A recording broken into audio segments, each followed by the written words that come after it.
بے غیرتی کی انتہا ماشاء اللہ. لیکن یاد رکھو بے غیرتی ایک ایسی چیز ہے جس پہ ایک دفعہ کمپرومائز کر لو نا تو زندگی بڑی اچھی گزرتی ہے. یہ میں آپ کو بتا دوں, اگر آدمی ایک دفعہ یہ تہیہ کر لے کہ میں نے بے غیرت بن کے زندگی گزاری ہے, پھر ٹینشن نہیں ہے. ایک دفعہ یوں کر کے جھٹک دو, یوں کر کے نا ایک دفعہ. وہ میں اکثر ایک چٹکلا سناتا ہوں نا, ایک آدمی کے لیے رشتہ آیا تو لڑکی کے ابا نے کہا کہ ہم اپنی بیٹی تمہیں اس شرط پہ دیں گے کہ تمہیں گھر داماد بننا پڑے گا. اس کو ایک دم غیرت آ گئی, ایک دم ضمیر جاگ گیا, گھر داماد تمہارے ٹکڑوں پہ پلوں گا میں, ہیں؟ لیکن دل میں خیال آ رہا ہے مزے کتنے ہیں یار, کوئی خرچہ ہی نہیں, کوئی ٹینشن نہیں ہے, مزے کتنے ہیں, فری میں گھر بھی مل جائے گا. اب ضمیر ملامت کر رہا ہے کہ بے غیرتی ہے, تو ضمیر کی آواز کبھی زبان پہ آ رہی ہے یہ بے غیرتی, لیکن ادھر عقل کیا کہہ رہی ہے, بھائی مزے کتنے ہیں. تو شروع میں تو بڑا جوش میں آیا, یہ بے غیرتی قبول ہے. شروع میں کہتے یہ بے غیرتی گھر داماد تمہارے ٹکڑوں پہ قبول ہے. ایک دم جھٹک دیا نا کہ نکالو یہ غیرت ویرت کے خیال. تو اس لیے میں کہتا ہوں ایک دفعہ یہ غیرت اور یہ سب اس طرح کی جو چیزیں ہیں نا جو آدمی کو جھنجھوڑتی رہتی ہیں, یہ جھٹک کے نکال دو, طبیعت سے بے غیرت بن جاؤ. پھر بیگم سے بولو کما کے لا بھائی, تو میں پڑا ہوں یہاں پہ سگریٹ پی رہا ہوں. اپنے پیسے چھپا چھپا کے لاکروں میں رکھو, نہ کھلاؤ. کماتے 10 لاکھ ہو, بیگم کو بتاؤ 50,000 کماتا ہوں. دوستوں کو تو بتاؤ ہی نہیں, اور پھٹے پھٹے کپڑے پہن کے پرانی سی پھٹی ہوئی موٹر سائیکل پہ گھوما کرو تاکہ ڈاکو نہ چھین لیں. لوگ اب یہ بھی کر رہے ہیں ڈاکو نہ چھین لیں, تو ڈاکو چھینے گا تو یہی بن جائے گا نا کہ پھٹی ہوئی موٹر سائیکل پہ گھومے گا, تو ڈاکو کے چھیننے کی ضرورت ہی نہیں ہے. نہیں آئی میرا خیال ہے. ابے تو اچھی بائک پہ جائے گا, ڈاکو چھینیں گے تو پرانی پھٹپٹی پہ آ جائے گا, تو وہ تو چھینے بغیر ہی تو پھٹپٹی پہ گھوم رہا ہے. تو جو کام ڈاکوؤں کے چھیننے کے بعد ہوتا تو چھیننے سے پہلے ہی اسی لائف اسٹائل پہ آ گیا. تو ڈاکوؤں سے بچنے کا ایسا طریقہ استعمال کرنا کہ آپ غریبوں والی زندگی گزارنا شروع کر دو, تو فائدہ کیا ہے پھر. ڈاکو سے بچنے کے اور 10 طریقے ہیں. کوئی ٹائمر لگوا دیں, اس میں کچھ چور لاک لگوا دیں, گارڈ رکھ لیں, کچھ بھی کر لیں. خیر غیرت کو میں صحیح بتاؤں ایک دفعہ یہ تجربہ کریں, ایسے بیٹھ کے نا یوں کر کے جھڑکیں, بڑی زبردست زندگی ہو جائے گی. لیکن اگر غیرت نہیں نکال سکتے جھٹک کے, تو پھر پوری غیرت والی لائف گزارنی پڑے گی. پھر یہ درمیان کی حالت میں مزہ نہیں ہے, یا تو اچھے بن جاؤ یا برے بن جاؤ. بیچ کا آدمی کی نہ لوگ تعریف کرتے ہیں نہ اسے برا کہتے ہیں, وہ کسی کام کا نہیں ہوتا.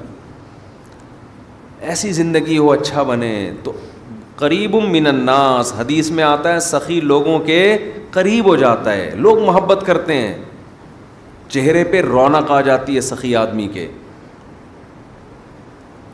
اور آپ صلی اللہ علیہ وسلم نے فرمایا کنجوس اللہ سے بھی دور اور لوگوں سے بھی دور. لوگ بھی کہتے ہیں لچڑ, لچڑ سمجھتے ہیں, بڑا ہی لچڑ آدمی. اور لچڑ صرف اس کو نہیں کہتے خرچ نہ کرے, ہر وقت لوگوں کی جیبوں سے چیزیں نکالنے کی کوشش میں لگا رہنا, یہ بھی لچڑ پنا ہے. اور آج کل دور ہے مارکیٹنگ کا, اپنی پروڈکٹ کو کی مارکیٹنگ کرتے ہیں نا لوگ, تو مارکیٹنگ میں بھی میں نے لچڑ بھی دیکھے ہیں. دیکھو ہر آدمی چاہتا ہے میری پروڈکٹ مارکیٹ میں جائے, لیکن اس کا ایک طریقہ ہوتا ہے, موقع بے موقع اپنی چیزوں کو لا لا کے میری یہ چیز خریدیں میرے, یہ ہر وقت ہر بے موقع. اب میں بعض واقعات ایسے سناؤں تو وہ بندہ سمجھ جائے گا کہ میرے بارے میں بات ہو رہی ہے, اس لیے مجھے پھر وہ بتاتا نہیں میں. بے موقع آپ کے بات کیا چل رہی ہے, آپ اپنے ڈبے لے کے بیٹھ جاؤ, اپنے دودھ کے ڈبے. بات کیا چل رہی ہے, آپ اپنا گھی لے کے بیٹھ جاؤ, ہماری دکان میں یہ گھی ہے. ابے بھائی تم یہاں بات مجھ سے گھی کی کرنے کے لیے آئے ہو, کیونکہ 10 لوگ بیٹھے ہوئے ہیں نا, تو میرے ساتھ بیٹھ کے اپنا گھی چورن بیچنا شروع کر دیتے ہیں لوگ. بھائی مجھ سے کوئی ملنے آیا, فار ایگزامپل اس کا گھی ہے بہت اچھا, ایک مثال دے رہا ہوں, اب ان کو پتہ ہے مفتی صاحب کے ساتھ 20 آدمی اور بیٹھے ہوئے ہیں، تو اپنا گھی مجھے تعارف کروانا شروع. وہ مقصد ہوتا ہے بندوں کو گھی پہنانا. یہ غیر اخلاقی حرکت ہے، موقع نہیں ہے. یہ مارکیٹنگ کرنے والے آدمیوں کو دیکھیں نا، ایسے الفاظ رٹ کے آئے ہوئے ہوتے ہیں. مجھے وہ گدھا یاد آتا ہے. ایک آدمی سے گدھا بک نہیں رہا تھا، اس نے دلال کے ذمے لگا دیا کہ یار تو بیچ دے، تجھے بولنا آتا ہے. تو اس کا گدھا لے کے مارکیٹ میں گیا مالک کے ساتھ. مالک کی نہیں فن نہیں تھا اس میں بیچنے کا. اب اس دلال نے اس گدھے کی تعریفیں شروع کی ہیں کسٹمر بنانے کے لیے. یہ ایسا گدھا، اس پہ قائد اعظم بیٹھ کے گئے تھے.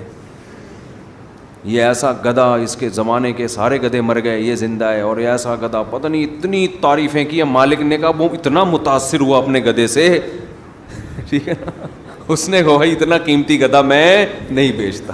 وہ خود ہی متاثر ہو گیا جس کا گدھا تھا. یہ بھی لالچ ہے. آپ دکان پہ بیٹھ گئے، آپ کسٹمر آ رہے ہیں جا رہے ہیں، جتنا رزق عزت کے ساتھ آپ کے مقدر میں ہے اللہ آپ کو دے دے گا. دور دور سے آوازیں بڑھ رہا، ہاں باجی، ہاں صوفی صاحب. آپ دیکھو نا مارکیٹوں میں چلو تو کیا ہوتا ہے. اب تو ہم زیادہ گھومنا پھرنا چھوڑنا پڑ رہا ہے، ورنہ کبھی میں صدر میں جاتا تھا ہمارے ٹوپی ہوتی تھی نا، ہاں صوفی صاحب. او بھائی میں اپنے کسی کام سے جا رہا ہوں یار، صوفی صاحب بلا رہے ہیں کھینچ کھینچ کے، بیٹھو تو صحیح. کپڑے کھول کھول کے نا، سارے کپڑے کھول دیے دکان میں. اور خواتین کتنی ہوشیار ہوتی ہیں، پوری دکان کھلوا دی اس سے. اس کے بعد پتہ چلا یہ یہاں کپڑا خریدنے آئی ہی نہیں ہے، یہ تو کسی اور، یہ تو چمونی آپا سے ملنے کے لیے آئی تھی یہاں پہ. لیکن دکان والے کو اس سے غرض نہیں ہوتی، یار کوئی بات نہیں، وہ لپیٹ دیں گے دوبارہ. تو اللہ رزق دیتا ہے استغنا کے ساتھ. میں یہ نہیں کہہ رہا کہ اس بہت زیادہ مستغنی ہو جائیں، لیکن اتنا پیچھے سے آوازیں دے دینا اور اس کو اتنا پیچھے گھر تک چلے جانا، بھائی تو تیرے رزق مقدر میں ہے، اللہ تجھے یہاں عزت کے ساتھ دے دے گا. مرکز دین و ایمان، مرکز دین و ایمان، مرکز دین و ایمان، مرکز دین و ایمان.